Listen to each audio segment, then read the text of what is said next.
요단강에서 요한에게 세례를 받으시고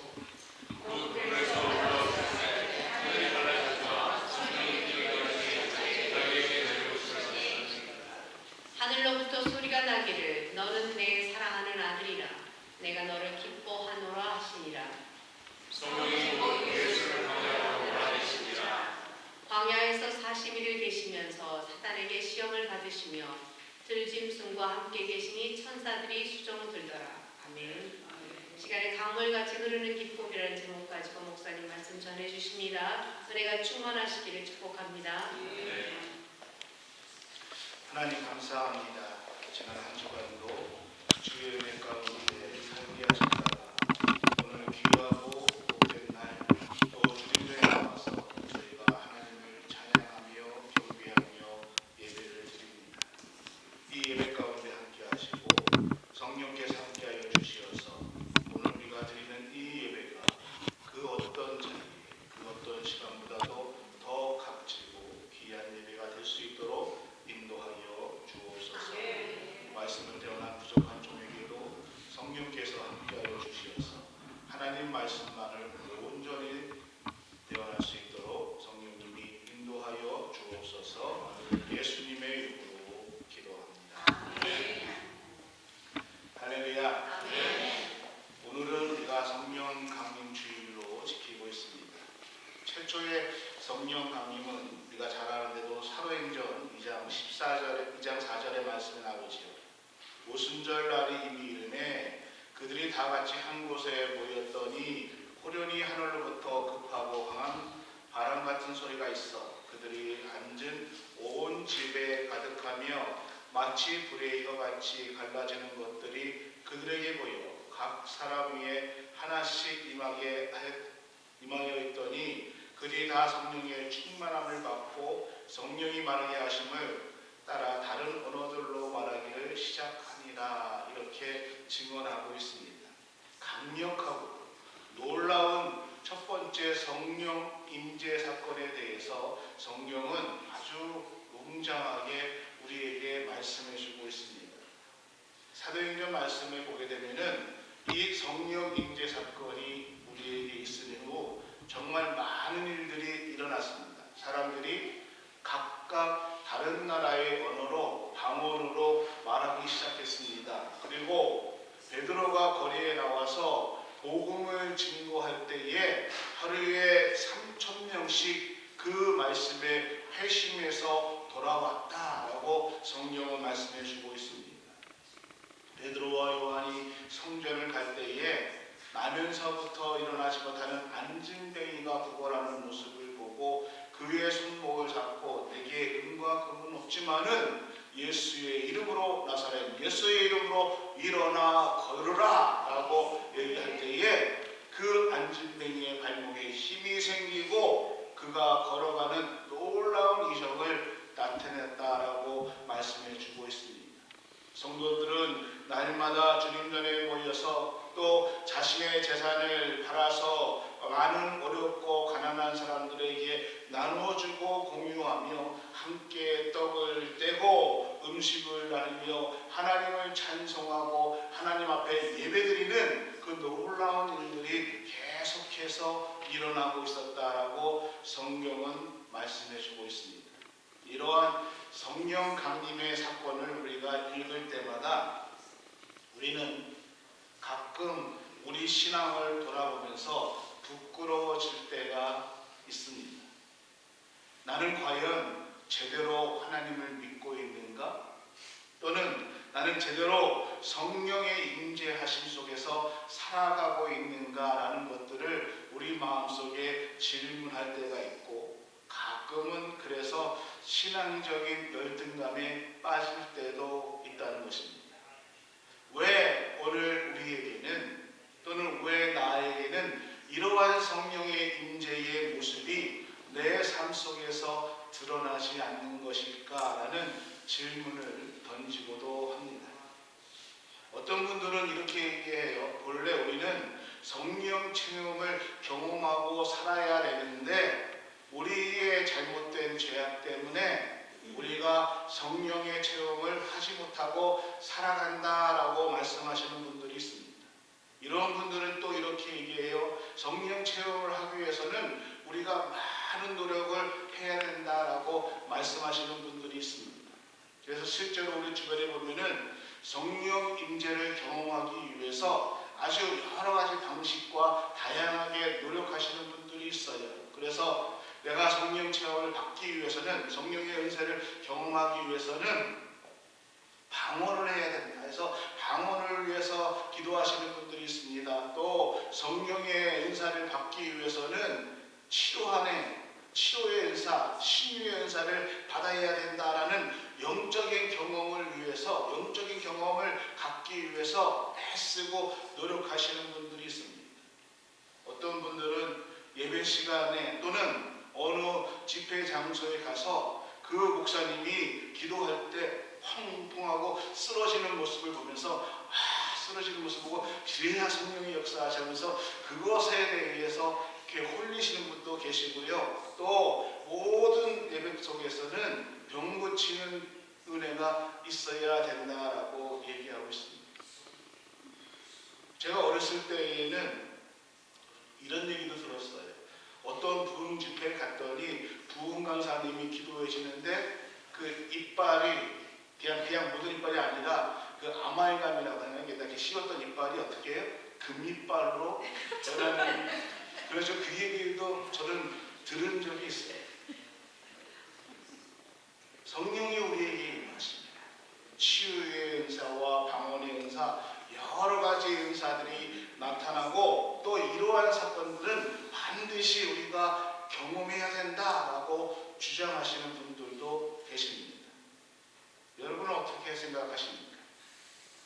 사실 이러한 주장들은요, 우리 주변에서 또 우리 주변의 각 교회에서 조금씩은 다르게 얘기하고 있지만은 성령 운동에 대해서 이렇게 말씀하시면서 조금은 다르겠지만은 이렇게 생각하시는 것들이 일반적인 결의로 나아갈 수가 있다는 것이지.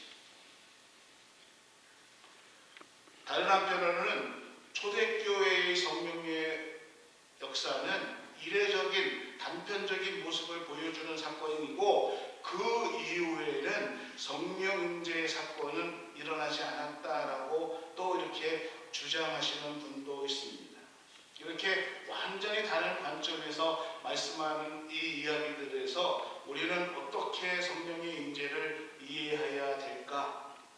여러분, 우리가 성경을 살펴보게 되면은 다양한 성령의 임재의 사건이 성경 곳곳에 등장합니다. 처음에 시작했던 것처럼 사도행전 2장에 있는 성령의 임재의 사건은 정말 큰 역사로 일어나서 많은 사람들에게 보여지는 그러한 성령의 역사였습니다. 그러나 또 다른 성령의 역사도 있습니다. 예수님께서 십자가에 돌아가신 후 실망해서 낙심해서 엠마오로 내려가는 제자들에게 예수님께서 동행하셨습니다. 그리고 그들은 예수님이 자기와 동행한다는 것을 알지 못했습니다. 그러다가 예수님과 함께 식사를 나누는 중에 영적인 체험을 하게 된다는 것입니다. 어느 순간 어떻게 성령의 역사가, 성령의 은혜가 우리에게 임하는, 그래서 우리가 알지 못하게 주님을 경험하는 역사들도 성경 곳곳에서 성령의 역사하심은 다양한 모습으로 성령의 임재하시는 사건들을 우리에게 보여주고 있다는 것입니다. 성령께서 임하셔서 방언을 주시고 또 병 고치는 역사가 일어나고 영분별의 역사가 일어나고 통역하고 또 통변하는 그러한 일도 나타나지만은 성령의 열매를 통해서 우리에게 사랑과 희락과 화평, 오래 참과 자비와 양성과 충성과 온유와 절제 같은 그러한 조용한 하나님의 성령의 역사를 우리에게 허락하시기로 한다는 것입니다. 성경은 성령의 성령님의 역사를 극적으로 말씀해 주고 있지만은 또는 때로는 말씀을 읽는 가운데에서도 말씀을 듣는 가운데서도 잔잔하게 성령의 역사가 우리에게 일어날 수 있다는 것입니다. 때로는 뜨겁게 찬양을 부르다가 성령의 체험을 경험할 수도 있지만은 때로는 조용히 그 가사를 묵상하다가 그 가사의 은혜를 입으며 성령의 은혜를 가슴 깊이 우리가 경험할 수 있다는 것입니다. 그래서 우리는 성령 강림의 초점을 관련해서 우리가 어떻게 이해해야 한다면은 성령 임재는 다양하게 우리에게 임재한다는 것을 기억하셔야 된다는 것입니다. 내 경험으로 또는 내가 체험했던 것, 이것이 성령의 임재다라고 그것만 외친 것이 아니라 우리 각자의 성격도 있고 각자의 기질이 다 틀리듯이 성령의 역사는 우리의 각자에 맞게 기질에 맞게 하나님의 은혜 가운데 역사하신다는 것이지. 어떤 분들은요, 기도할 때에 통성으로 기도하는 거 좋아하시는 분이 있는가 하면은 어떤 분들은 조용하게 묵상하며 기도하기를 원하시는 분도 계시다는 것이지. 그러면은 조용하게 기도하는 사람은 잘못된 거예요. 왜 기도를 그렇게 해? 또는 뭐 이렇게 소리쳐서 기도하냐? 서로 간에 틀리고 옳은 것이 아니라 성령님은 각자 우리의 기질에 따라서 또는 역사하심에 따라서 다르게 역사할 수 있다는 것입니다. 그래서 우리는 성령의 역사를 누가 옳다 틀리다가 아니라 그 사람에 맞게끔 역사하시는 성령을 다양성을 우리는 인정하고 받아들여야 한다는 것입니다.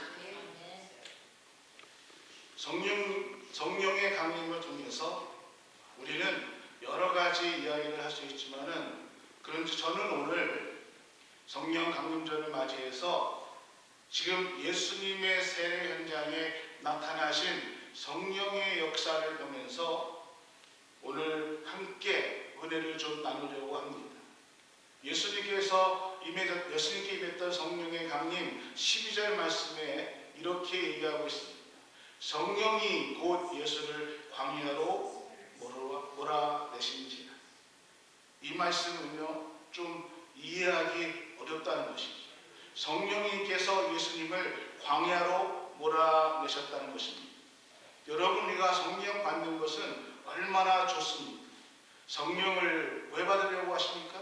성령을 받으면은 기쁨이 오고 행복해 주시고 또 우리의 삶이 풍성해지고 능력이 있고 또 못할 것이 없어지고 성령께서 우리에게 임하시면 정말 놀라운 기적이 우리에게 임한다는 그러한 것을 내게 귀한 능력이 임한다는 것으로 우리는 성령 임재 받는 것을 좋아합니다.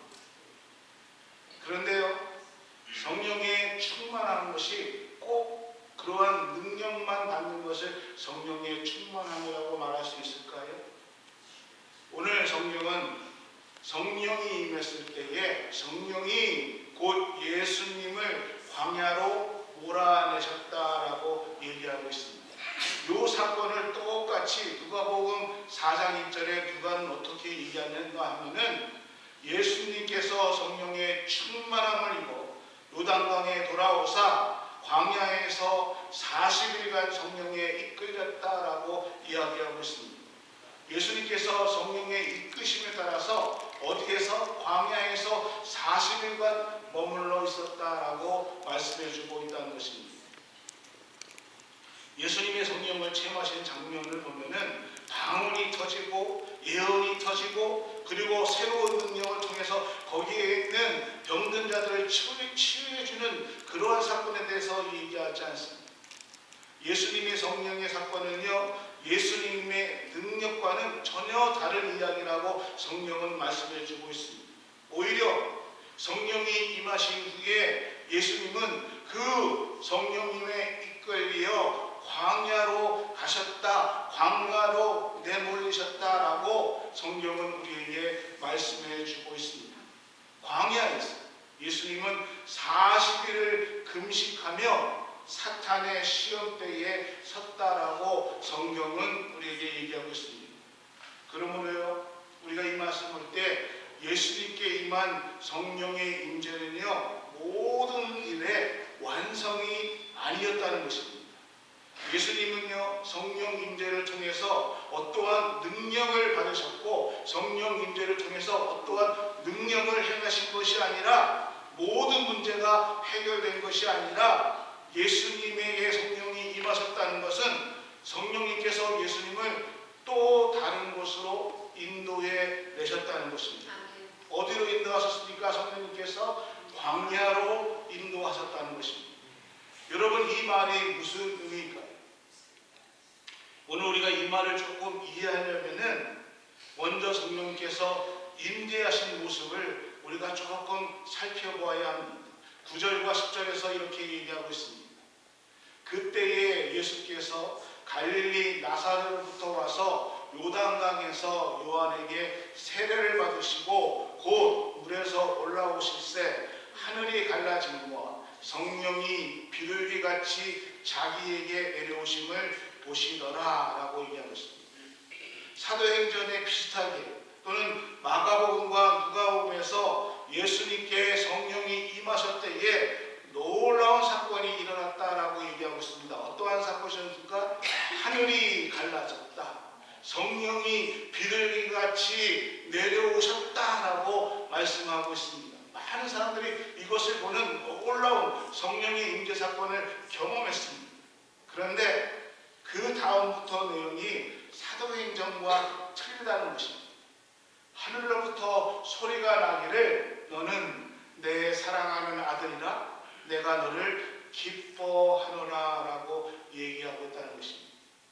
사도행전에서 성령의 임재는요, 성령을 받은 사람들이 방언을 합니다. 그리고 또 소리쳐서 나가서 복음을 전도할 때에 하루에 3,000명씩 회개하는 놀라운 역사가 일어났고 치유의 역사가 일어났습니다.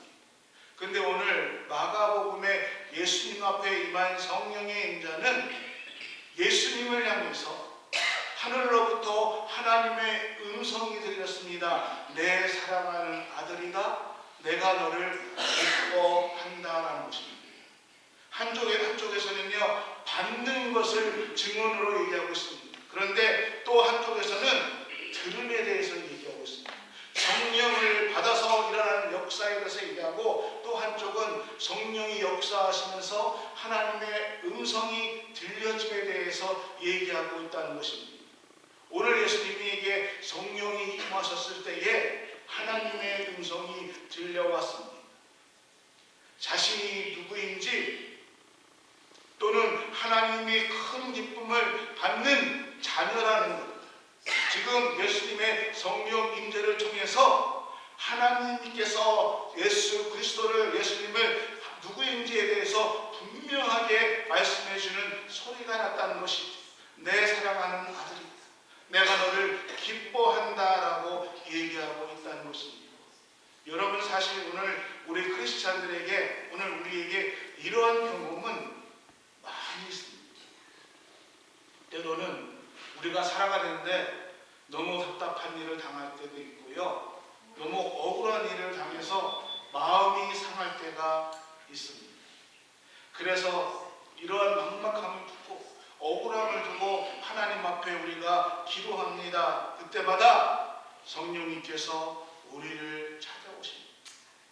그러면은 성령님께서 우리에게 어떤 문제를 해결해 주시는 것이 아니라 성령께서 우리 마음속에 말씀하십니다. 내가 너를 사랑한다. 너는 나의 사랑하는 아들이다. 내가 너를 기뻐한다 라고 말씀하시며 우리를 위로해 주신다는 것입니다. 우리가 어떠한 일을 당할 때 우리 마음에는요, 불고평한 것 때문에, 억울한 것 때문에 불평합니다. 사실은 기도하러 나왔지만 너무 억울해서 불평할 때가 많았어요. 하나님, 어떻게 이럴 수가 있습니까? 하나님, 어떻게 저 사람이 나한테 이렇게 할 수가 있습니까? 때로는 하나님, 어떻게 나한테 이렇게 하실 수 있습니까? 얘기하지만은 성령께서는 그 기도 가운데 우리를 따뜻하게 안아주시고 또 잔잔하게 우리를 찾아오셔서, 그리고 우리에게 내가 너를 사랑한다, 하면서 조용한 가운데 우리를 위로해 주신다는 것입니다. 여러분, 우리는 사실은 이 들음에서 주님을 만난 사람들이라는 것입니다. 들음은 성령님을 체험한 사람들의 특권입니다. 바울이 그랬습니다. 종교를 개혁했던 루터가 그랬습니다. 하나님 기도하는 가 하나님의 음성을 들음으로써 그들의 성령 임재를 통해서 하나님의 일을 감당했다는 것입니다. 오늘 예수님의 성령 임재는요, 하나님의 음성을 들으면서 시작했다는 것입니다. 사랑한 너는 내가 사랑하는 아들이다. 내가 너를 기뻐한다는 이 하나님 아버지의 음성의 성령의 임재가 임하셨다는 것이죠. 우리 역시 성령님의 임재를 통해서 우리는 하나님의 마음을 알아야 된다는 것이죠. 그리고 내가 누구인가? 하나님께서 자신의 독생자 예수 그리스도를 나를 위해 보내주시고 핏값을 주고 생명값을 주고, 많은 사람들은 복음이 공짜라고 얘기하는데 아니에요. 엄청난 하나님의 아들 예수 그리스도를 나를 위해서 십자가의 핏값으로 주고 내 죄를 대속하시고 나를 구원해 주시고, 그래서 성령님은 오늘 우리의 임재를 통해서 그 하나님의 사랑을, 그 하나님의 마음을 알게 하고 느끼게 하고, 내가 이 땅에서 어떻게 구원받은 사람으로 살아야 되는가 하나님의 뜻을 깨닫게 해주시는 것이 우리 성령님의 임재라는 것입니다. 그러한 성령님께서 예수님을 이끌고 광야로 나가십니다. 보십시오. 하늘의 문이 열리고 너는 내 사랑하는 아들이다, 내 기뻐하는 자다라는 이 하늘의 음성이 들렸어요. 이 간격이 채 사라지기 전에 성령님께서 예수님을 이끌고 광야로 가십니다. 40일간 광야에서 예수님은 굶습니다. 그리고 예수님을 성령님은 배고프게 하셨고요, 기신맥진하게 하고 아주 극한의 체험을 하게 하십니다. 그리고 40일에 정말 육신이 나약했대로 나약한 그때에 사탄 앞에 세워놓습니다. 그리고 시험을 받게 하십니다. 이것이 성령님께서 하신 것입니다. 사탄은 예수님에게 얘기하고 있습니다. 배고프지? 그러면은 돌로 떡을 만들어라. 그리고 먹어라. 네가 하나님의 아들 아니냐 하면서 유혹을 합니다. 너의 능력이, 너 능력이 있잖아.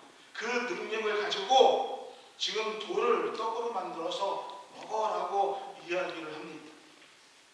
예수님 분명히 그렇게 하실 수 있었습니다.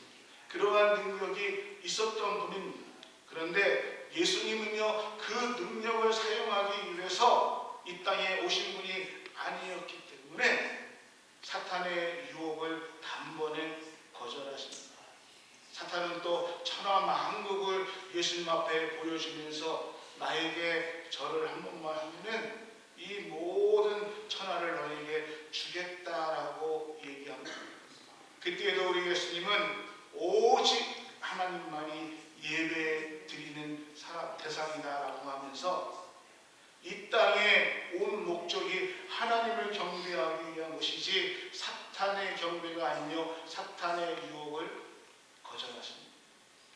마지막으로 사탄은요, 예수님을 높은 곳에 데려가서 뛰어내라고 하는, 네가 정말 하나님의 아들이면은 하나님께서 네가 떨어질 때에 천사들 보내서 너를 살려줄 것이다라고 유혹하지만은 예수님은 하나님을 시험하지 말라라며 사탄의 유혹을 거절합니다. 이 광야에서의 예수님의 시험이 어떤 의미가 있었을까요? 예수님은요, 광야에서 사탄에게 시험을 받으면서 예수 그리스도가 누구신지, 무엇 때문에 이 땅에 오셨는지, 또 누구를 경배할 것인지, 또는 어떠한 마음으로 이 땅을 살아가고 하나님을 섬겨야 될 것인 것을 이것을 통해서 우리에게 말씀해주고 가르쳐주고 있다는 것입니다. 그것이 성령을 받으신 이후에 광야에서 예수 그리스도가 우리에게 가르쳐주신 일이라는 것입니다. 사랑하는 은광교회 성도 여러분, 우리는 종종 성령님께서 내가 너를 사랑한다, 너는 나의 자녀라는 이 음성 위로를, 내가 너를 통해 기뻐함을 받는다는 이 음성을 우리는 체험하고 느끼며 살고 있습니다. 그런데 그 성령님은 거기서 머무는 것이 아니라 우리 역시 예수님과 같이 우리를 광야로 이끌어 나가신다는 것입니다. 그래서 그 광야에서 정말 힘이 들고 어려울 때에, 내가 정말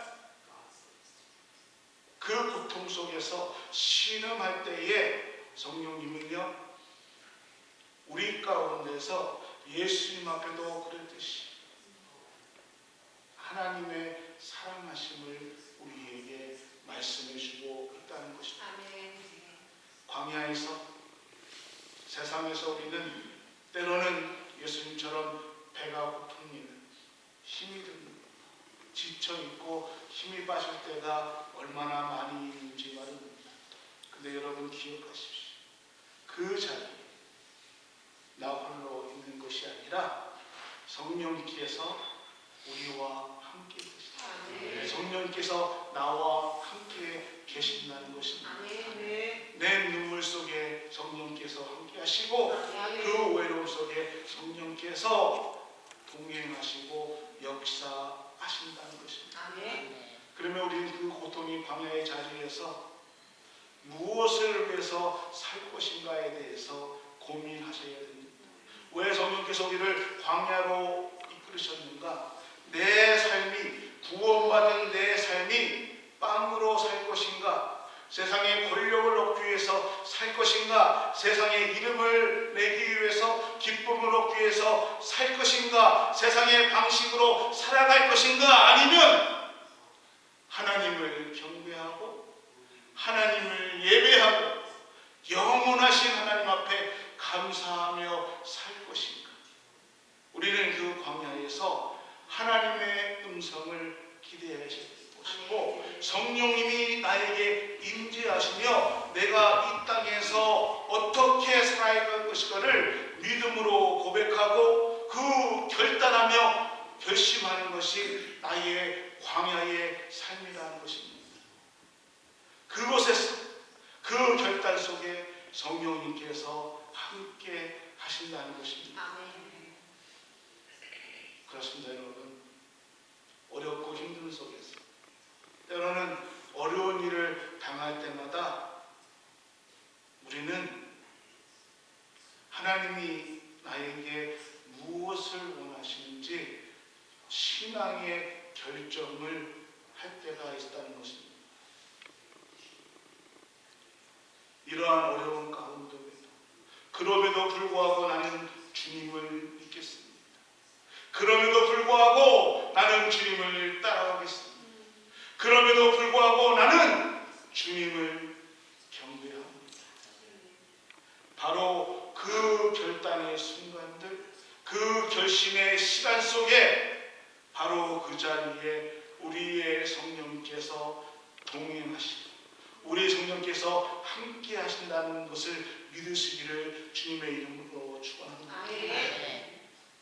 오늘 예수님께서 성령을 임재하는 그 과정에서 드러난 우리 성령님은요, 어떠한 능력을 우리에게 부어주시는 분, 내게 방언도 주시고 병 고치는 은사도 주시고 내게 어떠한 능력을 주시는 분, 이것에 대해서 말씀하시는 것이 아니라 끊임없이 언제나 우리와 동행하시고 나와 함께 하시는 분이 성령님이시라는 것입니다. 그래서 내가 성령이 충만함을 원합니다. 성령의 인재를 원합니다. 이것은 성령님의 인재를 통해서 예언도 하고 방언도 하고 병치료를 받기를 원하는 것이 아니라 성령의 인자함을 통해서 주님이 늘 나와 동행하시고 내 어떤 자리에 있든지 간에 그 성령께서 나와 함께 하신다는 것을 고백하고 체험하는 것을 성령님이 우리를 통해 알게 하신다는 것입니다. 여러분, 우리는요 성령께서 임하시면 큰 일을 하시는 것도 역시 알고 있습니다. 왜요? 우리가 사도행전 1장 8절에 이것을 읽지요. 오직 성령이 너희에게 임하시면 너희가 권능을 받고 예루살렘과 온 유대와 사마리아와 땅끝까지 이르러 내 증인이 되리라. 아멘. 근데 우리는 성령이 임하시면 너희가 권능을 받고 요구에 초점을 맞는, 그래서 권능을 받고 자꾸 해서 성령이 임하면 하는데 이 말씀의 초점은 무엇이냐? 권능을 받고가 아닙니다. 성령이 임하시면 예루살렘과 온 유대와 사마리아와 땅끝까지 이르러 어떻게 해요? 내 증인이 되리라. 여러분, 이 말씀을 기억하시기 원합니다. 성령이 내게 임하시면 성령님은 나를 예루살렘으로 보내십니다. 성령님은 나를 유대인으로 보내십니다. 성령님은 나를 사마리아로 보내십니다. 성령님은 나를 광야로 보내셨습니다. 그래서 그곳에서 무엇을 하게 만드십니까? 내 증인이 되리라. 성령님은 우리를 보내시는 분이십니다. 성령님은 우리를 나를 이끌고 광야로 이끌게 하시고요. 성령님은 나를 이끄시고요. 갈릴리와 애굽, 사마리아 땅끝까지 우리를 인도하십니다. 그리고 그곳에서 복음을 전하게 하십니다. 나로 하여금 포로된 자, 갇힌 자, 눌린 자, 복음을 몰라서 죽어가는 자들에게 복음을